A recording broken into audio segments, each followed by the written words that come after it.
For the repair of the Alfa Laval EPC50 OP board, the following procedures were necessary: replacement of various electronic components and general cleanup of the unit.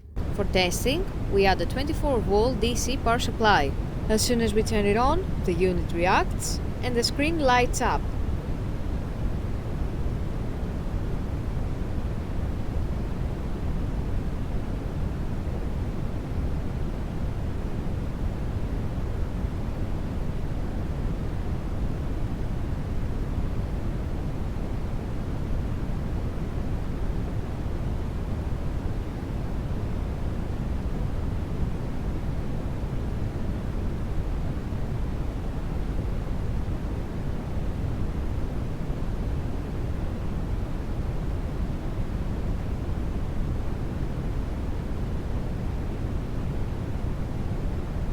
The error message is due to lack of additional units, so no further testing is possible.